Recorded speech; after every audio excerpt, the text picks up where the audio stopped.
हाँ तो नमस्कार मेरे प्रिय भाई बहनों, आप सभी का एक बार फिर से स्वागत है हमारे यूट्यूब चैनल में। यदि आप भी इस वर्ष 2025 में देने वाले हैं बिहार बोर्ड से मैट्रिक का फाइनल परीक्षा, तो आप लोग के लिए यह वीडियो बहुत ही खास है, क्योंकि आज की इस वाली वीडियो में हम आपका जो हिस्ट्री का बुक है इतिहास का दुनिया, उस किताब का आप लोग का पूरा किताब का हम लोग निचोड़ लेकर के उपस्थित हो चुके हैं।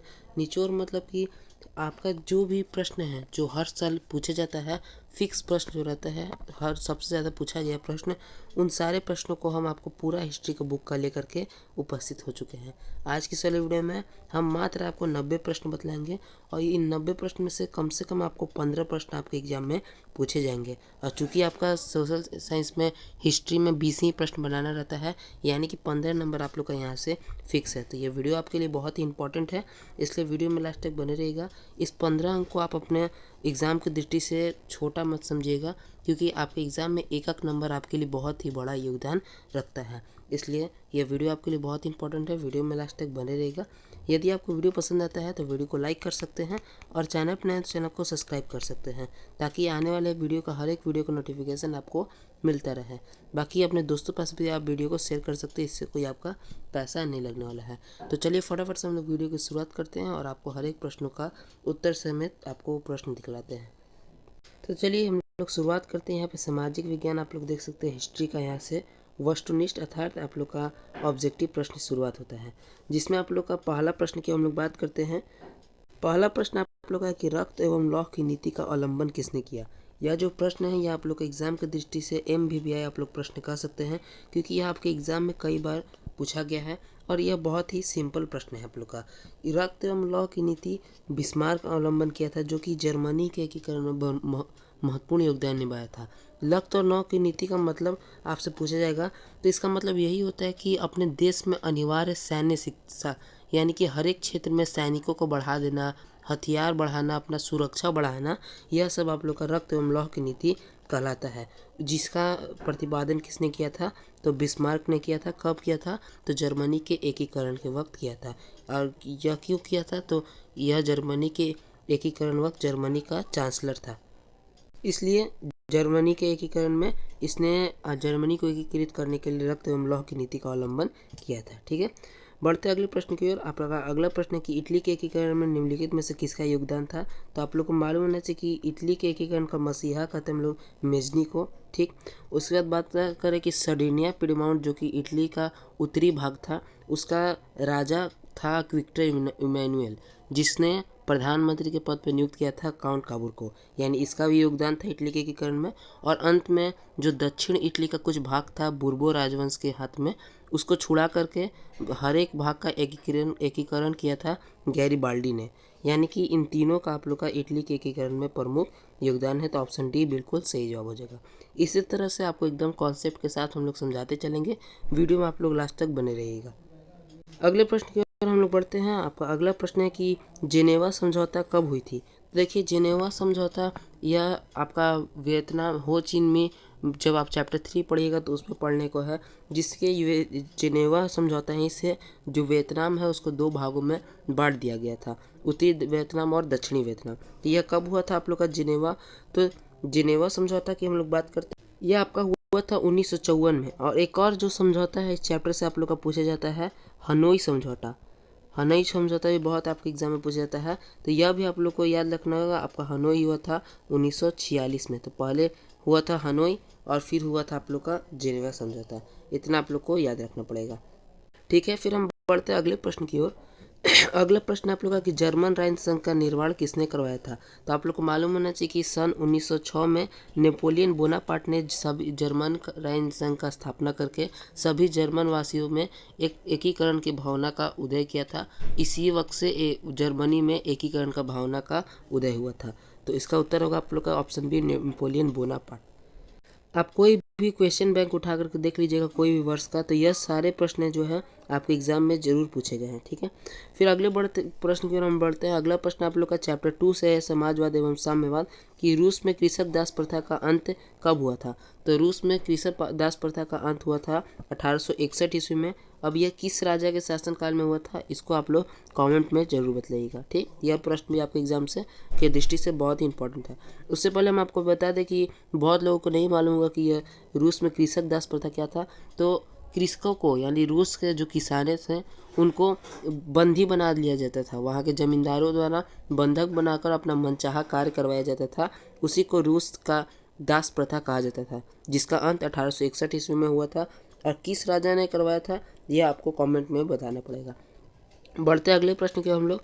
अगला प्रश्न है कि साम्यवाद शासन का पहला प्रयोग कहाँ हुआ था। तो ये तो बहुत ही सिंपल प्रश्न है आप लोग का कि रूस में हुआ था साम्यवाद का पहला प्रयोग, क्योंकि 1918 में लेनिन द्वारा पहला संविधान बनाया गया, जिस संविधान के अनुसार रूस में साम्यवाद रूस को घोषित किया गया और जो कि विश्व का पहला साम्यवादी देश भी बन गया था। बढ़ते अगले प्रश्न की ओर। अगला प्रश्न है आप लोग का, समाजवादियों का बाइबल किसे कहा जाता है। तो आप लोग को मालूम होना चाहिए कि दास कैपिटल द्वारा 1967 ईस्वी में एक पुस्तक निकाला गया था जिसका नाम था दास कैपिटल। इस दास कैपिटल पुस्तक को समाजवादियों का बाइबल कहा जाता है, क्योंकि इसके अंतर्गत जो भी समाजवादी लोग होते हैं उनको किस तरह से शासन चला रहा है उसमें हर एक जानकारी इसने कार्ल मार्क्स ने बतलाया था। तो इसीलिए इसे समाजवादियों का बाइबल कहते हैं। ठीक है, बढ़ते हैं हम अगले प्रश्न की। अगला प्रश्न है आप लोगों का कि उत्तरी एवं दक्षिणी वियतनाम का एकीकरण कब हुआ। तो उत्तरी एवं दक्षिणी वियतनाम का एकीकरण 1975 ईस्वी में आप लोग का हुआ था। अब आप लोग यह बताइए कि 1975 ईस्वी में हमारे भारत में क्यों याद रखा जाता है 1975 को। बाकी हम ही बतला दे रहे हैं क्योंकि आप लोग कहिएगा सब कमेंट में हम ही पूछ रहे हैं। तो 1975 में आप लोगों को मालूम होना चाहिए कि भारत में आपातकाल लगा था। किसके काल में लगा था, तो इंदिरा गांधी के काल में लगा था। आगे हम लोग बढ़ते हैं कि हिंद चीन में कोलोन किसे कहा जाता था। तो कोलोन व्यापारी, जो भी व्यापारी लोग, फ्रांसीसी व्यापारी लोग जो भी आकर के हिंद चीन में बसते थे उन्हें हम लोग कोलोन कहते थे, यानी कि ऑप्शन बी हो जाएगा फ्रांसीसी नागरिकों को। आगे बढ़ते हैं हम लोग। अगला आप लोग का 10वां प्रश्न है कि युद्ध और शांति पुस्तक किसने लिखी थी।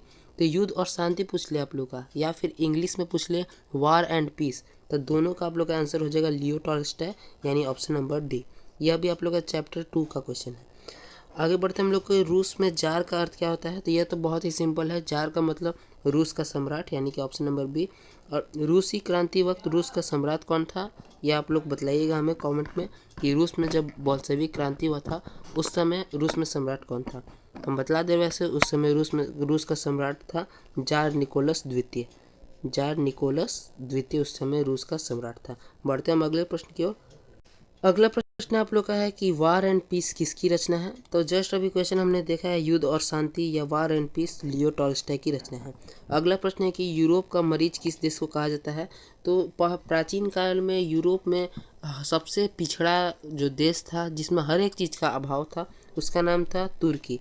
उसी को यूरोप का मरीज भी कहा जाता है। परंतु इसी मरीज ने ऑस्ट्रिया बोल रहे हैं, यूनान पर अपना आधिपत्य जमा करके रखा था, जो कि यूरोप वासियों का सभ्यता का पालना जिसे कहते हैं यूनान देश को, यूनान देश पर इसी तुर्की ने अपना अधिकार करके रखा था।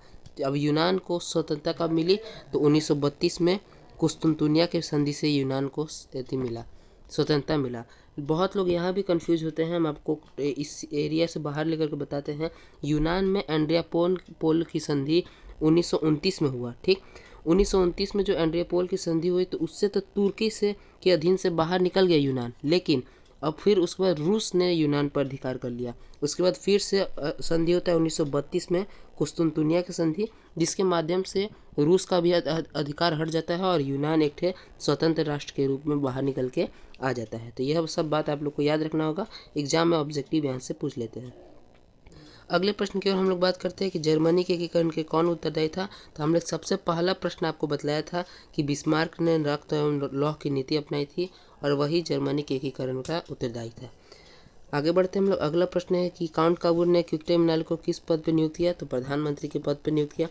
और ये क्विक्टे इमैनुअल कौन है, तो क्विक्टे इमैनुअल इटली के उत्तरी भाग में, इटली के आप लोग को मालूम होना चाहिए इटली पहले कई भागों में विभक्त था। इस प्रकार से कुछ मैप था इटली का, जिसमें इस साइड भाग में सर्डिनिया पिएमोंट नाम का राज्य था, उसका ही शासक था यह क्विक्टे इमैनुअल।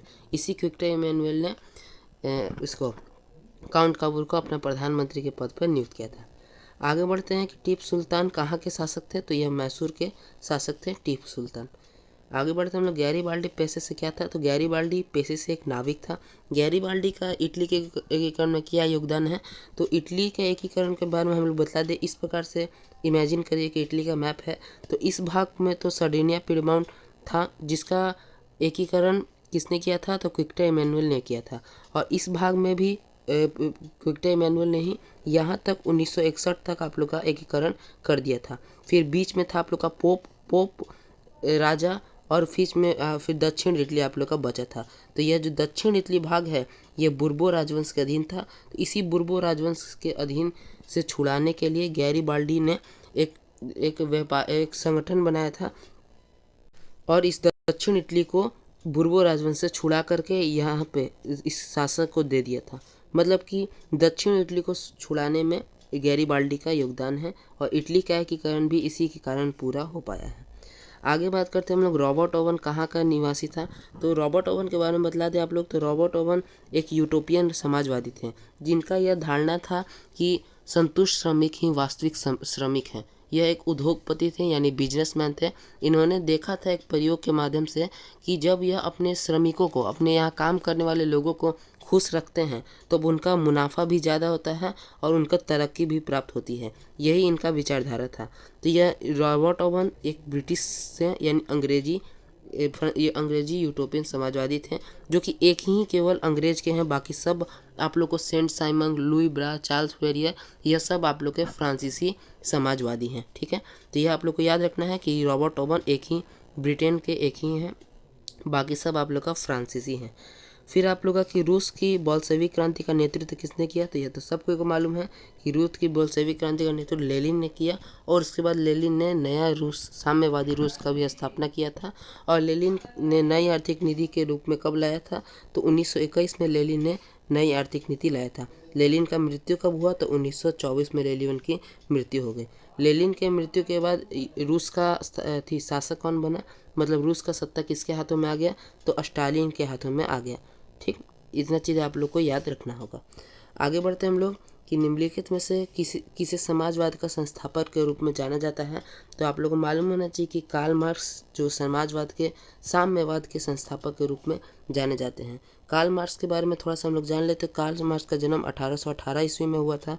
इनका पढ़ाई विधि की परीक्षा यानी कि वकालत का परीक्षा इन्होंने पूरे किए थे 1836 में। कौन से विश्वविद्यालय से, तो बोन एंड बर्लिन नामक विश्वविद्यालय से। फिर उसके बाद इन्होंने 1843 में अपने बचपन के फ्रेंड्स जेनी से शादी की थी। फिर उसके बाद 1844 में इनकी मृत्यु होती है एंगल्स से।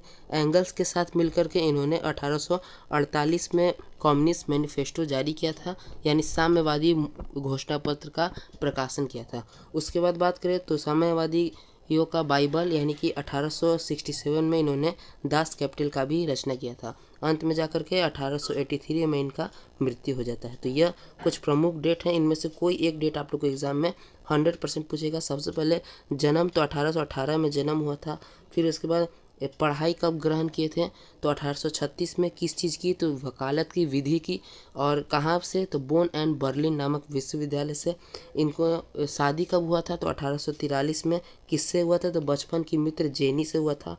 फिर उसके बाद एंगल्स से मित्रता कब हुई, तो एंगल्स की मित्रता 1844 में हुई। और एंगल्स के साथ मिल करके इन्होंने कम्युनिस्ट मैनिफेस्टो यानी कि साम्यवादी घोषणा पत्र 1848 में जारी किया। उसके बाद फिर उन्होंने अब अकेले दम पे एक पुस्तक जारी की जिसका नाम था दास कैपिटल, जिसे समाजवादियों का बाइबल कहते हैं। और अंत में 1883 ईस्वी में इनका मृत्यु हो जाता है।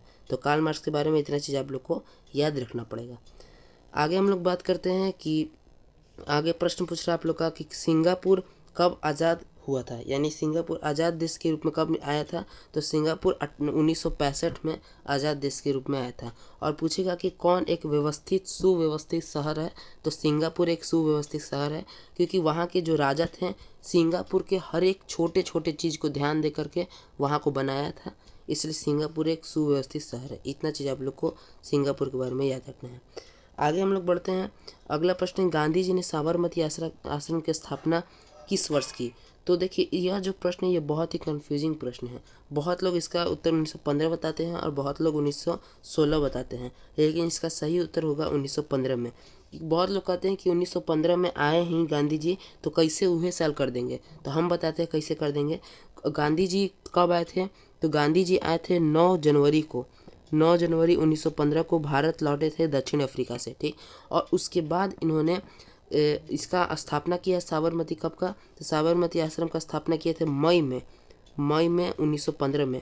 तो 4 महीना में 5 महीना में कोई वो आश्रम का स्थापना नहीं कर लेगा।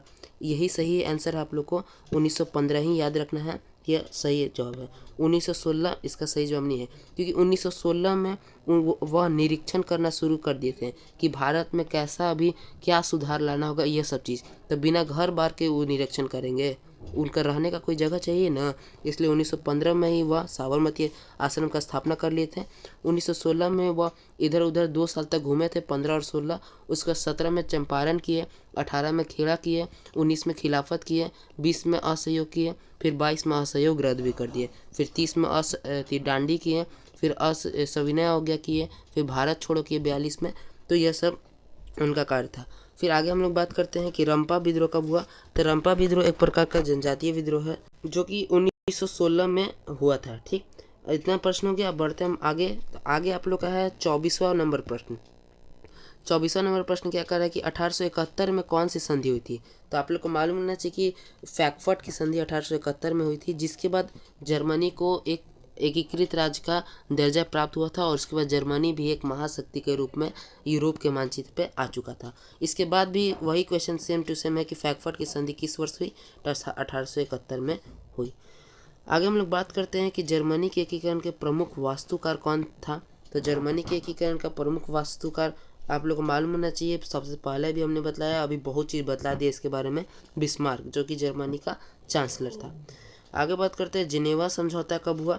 तो जिनेवा समझौता अभी जस्ट हमने आपको बताया था 1954 में हुआ, और हनोई समझौता 1946 ईस्वी में हुआ। तो वियतनाम का एकीकरण में आप लोग को 2 चीज़ याद रखना है, जिनेवा समझौता और हनोई समझौता। बाकी आप लोग से वियतनाम का एकीकरण भी पूछेगा, तो 1975 में वियतनाम का एकीकरण हुआ। यह चीज़ आप लोग को याद रखना पड़ेगा। आगे हम लोग बात करते हैं वियना सम्मेलन कब हुआ। तो ये तो सबको पता है, वियना सम्मेलन 1815 में हुआ। वियना सम्मेलन क्या था? तो वियना सम्मेलन एक प्रकार का सम्मेलन था, एक प्रकार का मीटिंग था, जिसके अंतर्गत थी 1904 से लेकर के, नहीं 1900 माफ़ करिएगा, यहाँ पर 1804 से लेकर के और 1814 तक जितना भी नेपोलियन बोनापार्ट अपना कारनामा दिखाया था, जितना भी यूरोप में युद्ध किया था, इधर उधर का जगह कब्जा लिया था, क्योंकि 1814 में नेपोलियन बोनापार्ट हार जाता है वाटरलू के युद्ध में, और उसके बाद सेंट हेलेना नामक द्वीप पे भेज दिया जाता है। तो उसके बाद जब नेपोलियन हारता है, तो जितना भी जीते हुए राष्ट्र थे, जिसमें ऑस्ट्रिया आप लोग का हो जाएगा, ऑस्ट्रिया, बाकी जितना भी ब्रिटेन, ये सब जितना महाशक्ति थे, सभी ने मिलकर एक सम्मेलन किया। कहाँ पे किया? तो ऑस्ट्रिया की राजधानी वियना में सम्मेलन किया, जिसकी अध्यक्षता कर रहे थे मेटरनिक। मेटरनिक कौन था भाई? तो मेटरनिक ऑस्ट्रिया का चांसलर था, जो कि वियना सम्मेलन का अध्यक्षता कर रहा था। और इसमें जो नियम कानून बनाया गया, इस वियना सम्मेलन में जो भी नियम बना, वह सब 1848 ईस्वी तक चला। इसलिए 1815 से लेकर के 1848 ईस्वी का समय वियना मेटरनिक युग के नाम से भी जाना जाता है। बाकी आपसे एग्जाम में पूछ लेगा, यहाँ पे 2 क्वेश्चन पूछेगा कि थी नेपोलियन का पतन कब हुआ। तो नेपोलियन का पतन आप लोग को बताना होगा 1815 में, जब वाटरलू के युद्ध में हार जाता है। और उसके बाद पूछा जाएगा कि नेपोलियन का मृत्यु कब हुआ। तो नेपोलियन का मृत्यु 1821 में हुआ, क्योंकि 1815 में जब 1815 में नेपोलियन हारता है, तब उसको मारता नहीं है उन लोग। सेंट हेलेना नामक एक द्वीप है, इस पानी के बीच में जगह है, जिसमें जाकर के उसको भेज दिया जाता है। और फिर उसके बाद 1821 में वो खुद बेचारा मर जाता है, ठीक। अगले प्रश्न पर हम लोग बढ़ते हैं। वही प्रश्न है, 3 बार आ चुका है फ्रैंकफर्ट की संधि वाला, तो 1871 में होगा। हस्ताक्षर पूछे आप लोग से, वरना कब हुई, किसके बीच हुई, ये सब आप लोग का वही होगा। आगे बढ़ते हैं, यंग यूरोप के संस्थापक कौन है? तो यंग यूरोप पूछे या यंग इटली पूछे, दोनों का मैच नहीं होगा। अब यंग यूरोप और यंग इटली का डेट पूछ लेता है, तो यंग यूरोप का आप लोग से डेट पूछता है तो यंग यूरोप का होता है 1834 में होगा, और यंग इटली पूछता है तो 1831 ईस्वी में होगा। 3 साल का गैप है दोनों के बीच, इतना आप लोग को याद रखना है। अगले प्रश्न की ओर हम बढ़ते हैं कि किस युद्ध के बाद जर्मनी का एकीकरण हुआ था? तो देखिए, 2 युद्ध आप लोग को जर्मनी के एकीकरण में याद रखना पड़ेगा, एक थे सोडोवा का युद्ध, एक थे सेडोन का युद्ध। सेडोवा का युद्ध आप लोग का हुआ था 18 कब हुआ था? 1866 में हुआ था, 19 माफ करिएगा, 1866 में हुआ था सेडोवा का युद्ध। और उसके 4 साल बाद सेडोन का युद्ध हुआ था 1870 में। इसके बाद फिर 1871 में फ्रैंकफर्ट का संधि होता है, और उसके बाद जर्मनी पूर्णतः आज़ाद हो जाता है। तो किस युद्ध के बाद पूछ रहा है जर्मनी का एकीकरण हुआ? तो हमने बताया कि 1870 में सेडोन का युद्ध हुआ है, तो सेडोन हो जाएगा ऑप्शन नंबर बी। अगले प्रश्न की ओर बढ़ते हैं कि सन 1870 में फ्रांस और प्रूसिया के बीच युद्ध कहाँ हुआ था? तो 1870 में पूछ लेगा, तो उस सब आपको नहीं देखना है, फ्रांस प्रूसिया सब कुछ नहीं देखना है, केवल आप लोग को सेडोन मार देना है। और यही 1866 रहता तो सेडोवा मार देना था, लेकिन यहाँ पूछ रहा है 1870 तो सेडोन होगा। बाकी यह याद रखिएगा आप लोग का, यह जो सेडोन का युद्ध था यह फ्रांस और प्रूसिया के बीच हुआ था। प्रूसिया यानी कि जर्मनी का सबसे शक्तिशाली राज्य था उस टाइम प्रूसिया। आपको थोड़ा सा बतला दे रहे हैं हम लोग जर्मनी के एकीकरण में भी, वरना बोलिएगा कि इटली का बतला है जर्मनी का नहीं बतला है। तो देखिए, यह जो जर्मनी का एकीकरण वक्त जर्मनी का चांसलर जो था, जिसका नाम था हमने अभी बतलाया था आपको, बिस्मार्क, यह बहुत ही कूटनीतिज्ञ था, मतलब इतना दिमागी वाला आदमी था ना। यह जानता था कि हमारे पास सैनिक हम पहले मजबूत कर लेंगे तभी हम जीत पाएंगे। तो बिस्मार्क कौन सा नीति अपनाता है? रक्त एवं लौह का नीति। रक्त एवं लौह की नीति से यह तो अपना सैन्य बल मजबूत कर लिया, ठीक। अब ये युद्ध के लिए तैयार हो गया था। तो सबसे पहले इसने देखा कि फ्रांस में भी नया नया राजा बना है, मतलब अभी ज़्यादा समय नहीं हुआ है, तो इसने फ्रांस से हाथ मिला लिया। किसने? तो जर्मनी ने। जर्मनी बोले तो बिस्मार्क ने फ्रांस से हाथ मिला लिया, और उसके बाद फ्रांस से हाथ मिला करके 1866 में इसने ऑस्ट्रिया से युद्ध कर लिया, जिस युद्ध को कहते हैं सेडोवा का युद्ध, ठीक। 1866 में सेडोवा के युद्ध में ऑस्ट्रिया को हरा दिया। जितना भी क्षेत्र ऑस्ट्रिया लिया था अपना क्षेत्र ले लिया वापस जर्मनी। अब उसके बाद फिर 4 साल बाद अकेले हो गया, मतलब किसी का सपोर्ट नहीं लिया, और फिर फ्रांस को दोबारा हरा दिया, जो उसका साथ दिया था ओकरे हरा दिया। कब? तो 1870 ईस्वी में हरा दिया, और इसी युद्ध को हम लोग कहते हैं सेडोन का युद्ध। 2 देश जर्मनी पे एकीकरण किए थे, जर्मनी पर कब्जा किया था, एक थे ऑस्ट्रिया, एक थे फ्रांस। तो ऑस्ट्रिया को सेडोवा के युद्ध में हराया और फ्रांस को सेडोन के युद्ध में हराया। यह समझने लायक आप लोगों को चीज़ है। आगे बढ़ते हम लोग, कार्ल मार्क्स की पुस्तक का क्या नाम है? तो पहले ही हमने पूरा चिट्ठा कट्टा खोल दिया है कार्ल मार्क्स का, 10 कैपिटल है, इस सब के बारे में आप लोग सोचना नहीं है। आगे, ब्रेस्ट-लिटोव की संधि किन 2 देशों के बीच हुआ? तो इसमें बहुत लोग कंफ्यूज हो जाते हैं। देखिए, ब्रेस्ट-लिटोव की संधि कब हुई? तो देखिए, हम आपको बतला दे रहे, 1917 में जब बोल्शेविक क्रांति हुआ तो रूस आज़ाद हो गया था, लेनिन का अधिकार आ गया था रूस में। परंतु 1917 के टाइम में आप लोग को मालूम नहीं कि प्रथम विश्व युद्ध चल रहा था 1914 से 1918 तक। तो उसी टाइम लेनिन देखा कि जब तक प्रथम विश्व युद्ध में हम शामिल रहेंगे तब तक मेरा सारा चीज़ बर्बाद होते रहेगा, क्योंकि प्रथम विश्व युद्ध में जाकर के हमको कुछ प्राप्त नहीं होगा। इसलिए प्रथम विश्व युद्ध से निकलने के लिए अपने विपक्षी, यानी कि जर्मनी विपक्ष में था, धुरी राष्ट्र में था, इसलिए रूस जर्मनी से संधि करता है, जिसका नाम है ब्रेस्ट-लिटोव की संधि। कब? 1818 ईस्वी में ये संधि करता है, जिस संधि के माध्यम से वह प्रथम विश्व युद्ध से बाहर निकल जाता है। क्यों निकलता है भाई? क्योंकि उसको वह युद्ध बहुत महंगा पड़ रहा था, बहुत सैनिक लग रहा था। आगे है आप लोग का क्वेश्चन नंबर 35 है कि कंबोडिया की राजधानी कहाँ है? तो कंबोडिया की राजधानी आप लोग को बताना होगा नेम्फ है, और वियतनाम का राजधानी पूछेगा तो हनोई हो जाएगा आप लोग का। अगला है, गिरमिटिया मजदूर बिहार के किस भाग से लिए जाते थे? तो गिरमिटिया मजदूर वैसे मजदूर को कहते थे जो कि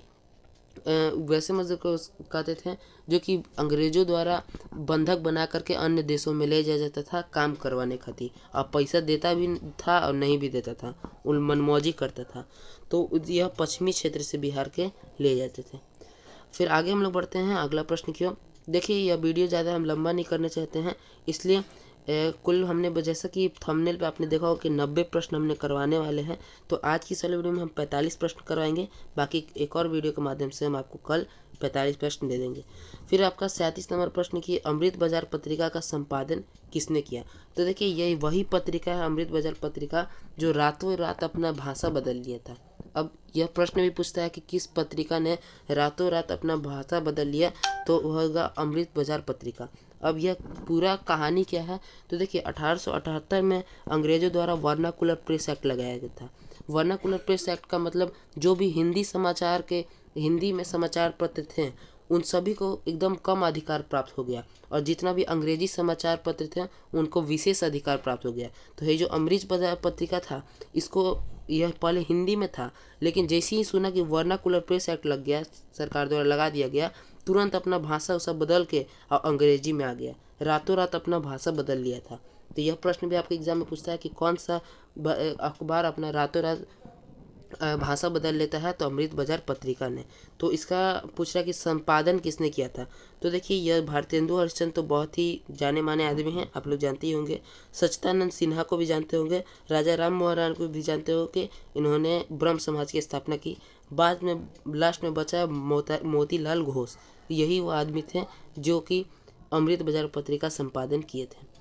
अगले प्रश्न की हम बढ़ते हैं कि विश्व में प्रथम मुद्रण की शुरुआत कहाँ हुई। तो मुद्रण से बहुत लोग समझ जाते हैं कि पैसा, लेकिन पैसा यहाँ नहीं है बबुआ, ऐजा है आप लोग का प्रिंटिंग।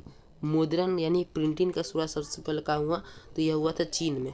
क्या करोगे, पड़ोसी है लेकिन कुछ कुछ काम किया है देश में। नोट भी यही बनाया था, कागज़ भी यही किया था, तो किया है कुछ कुछ काम। बाकी आगे बढ़ते हैं हम लोग कि पावर लूम का आविष्कार किसने किया। तो पावर लूम का आविष्कार एडमंड आर्कराइट्स ने किया था। अब ये इसको याद करने का एक ट्रिक हम बतला दें, किसी को बताइएगा मत, जो सब्सक्राइब किए हैं उनको ही हम बतला रहे हैं। देखिए पावर इसमें इस नाम में क्या है, पावर। अब जो भी व्यक्ति है उसके बाद अगर डायमंड आ जाता है, इसके ये जो एडमंड आर्कराइट्स है इसके लास्ट में आप लोग देखिएगा तो आएगा एडमंड, यानी डायमंड एडमंड एक तरह का लग रहा है बोलने में ना। तो जिसके बाद डायमंड आ जाएगा ओकरा पास पावर बढ़बे करेगा बबुआ। तो इसलिए पावर लूम का आविष्कार किसने किया, तो एडमंड आर्कराइट। ये एगो ट्रिक है, आपको याद हो रहा है तो बढ़िया है, वरना फिर खुद से ट्रिक बना लीजिएगा, भाड़ में जाइए आप। आगे बढ़ते हैं हम लोग कि बिहार बंगाल से पृथक कब हुआ। तो जब 1911 में बंगाल विभाजन रद्द कर दिया गया था, उसके बाद 1912 में बिहार को एक पृथक राज्य का दर्जा मिला। कब मिला, तो 1912 में। तो 1912 आप लोग का डी ऑप्शन सी बिल्कुल सही हो जाएगा। फिर आगे बढ़ते हैं हम लोग कि भारतीय राष्ट्रीय कांग्रेस की स्थापना कब हुई। तो कब हुई, 1885 में हुई। किसने किया, तो ए.ओ. ह्यूम ने किया। प्रथम अध्यक्ष कौन थे, तो डब्ल्यू.सी. बनर्जी ने किए थे। ठीक है, उसके बाद अखिल भारतीय किसान सभा का गठन किसने किया। तो अखिल भारतीय किसान सभा का गठन कब हुआ पूछा जा रहा है, तो कब हुआ, तो 1936 में। एक और चीज़ पूछा जाता है आपका AITUC, all India trade union Congress, यह कब हुआ इसका स्थापना। तो all India trade union Congress का स्थापना 1920 में हुआ। प्रथम अध्यक्ष कौन थे इसके, तो लाला लाजपत राय थे। अगले प्रश्न की ओर बढ़ते हैं, मोपला विद्रोह कहाँ हुआ था। तो मोपला एक विद्रोह था, सामुदायिक विद्रोह था एक तरह से, क्योंकि मोपला केरल के मालाबार तट पे स्थित जितना भी मुसलमान खेतीहर थे, किसान थे, मुसलमान किसान, उनको कहते थे हम लोग मोपला। उन्होंने ही एक विद्रोह किया था जो कि बहुत फालतू विद्रोह था। और यह जो विद्रोह है इनके बारे में हम बतला दें कि ये आपका 1857 से शुरू था, और थोड़ा मोड़ा होता था फिर ख़त्म, थोड़ा मोड़ा होता था फिर ख़त्म, होते होते होते होते यह आपका 1921 तक यह जो विद्रोह है यह चला था। तो आपके एग्जाम में पूछेगा कि मोपला विद्रोह कब हुआ, तो आपको 1921 से बताना होगा। ये 1857 के बारे में आपको अभी नहीं पढ़ना है, ठीक है, तो 1921 बताना होगा। मोपला विद्रोह कहाँ हुआ था, तो केरल के मालाबार तट में हुआ था, option number C. Second last question है कि बंगाल विभाजन कब हुआ। तो लॉर्ड कर्जन के काल में हुआ था, 1905 में बंगाल विभाजन हुआ था। रद्द कब हुआ था, 1911 में यह जो बंगाल विभाजन रद्द हुआ था। बंगाल विभाजन किस आधार पर हुआ था, तो यह आपका धर्म के आधार पर बंगाल विभाजन हुआ था। अंतिम प्रश्न आज का हम लोग देखेंगे, 45वां प्रश्न है, बाकी 45 प्रश्न हम लोग कल देखेंगे कि लंदन में अनिवार्य शिक्षा कब लागू किया गया था। तो लंदन में अनिवार्य शिक्षा की बात करें हम लोग, लंदन में अनिवार्य शिक्षा यानी कि जितना भी 12 वर्ष से कम बच्चे थे उनको पढ़ने का एकदम अनिवार्य कर दिया गया था, जो कि 1870 में आप लोग का यह अनिवार्य शिक्षा कानून लागू किया गया था। बाकी आगे जो प्रश्न है ये हम लोग कल देखने वाले हैं। आप हमें कमेंट में करके बताइएगा कि हमारे बताने का तरीका, क्वेश्चंस का लेवल कैसा लगा, जरूर कमेंट में बताइएगा। बाकी एक आध दो क्वेश्चन का हम लोग पीछे क्वेश्चन पूछे आप लोग, उसका भी उत्तर बताइएगा। यदि आपको यह वीडियो पसंद आता है तो अपने दोस्तों पास भी शेयर करके बताइए कि यह बढ़िया है, वीडियो बढ़िया है। बाकी यह आपके एग्ज़ाम की दृष्टि से बहुत ही इंपॉर्टेंट क्वेश्चन, आप कोई भी क्वेश्चन बैंक उठा करके देख लीजिएगा तो यह सब प्रश्न आपके एग्ज़ाम में देखने को मिलेंगे। तो आशा करते हैं कि आपको वीडियो पसंद आता है। वीडियो पसंद आया हो तो वीडियो को लाइक कर सकते हैं, क्योंकि ये एक निःशुल्क काम है। अभी तक आप वीडियो में जुड़े हैं यानी कि वीडियो पसंद आ ही रहा है, इसलिए वीडियो को लाइक करिएगा, चैनल को सब्सक्राइब कर लीजिए। हम मिलते हैं आपसे अगले वीडियो में इसी के पार्ट 2 के साथ। तब तक के लिए जय हिंद, जय भारत।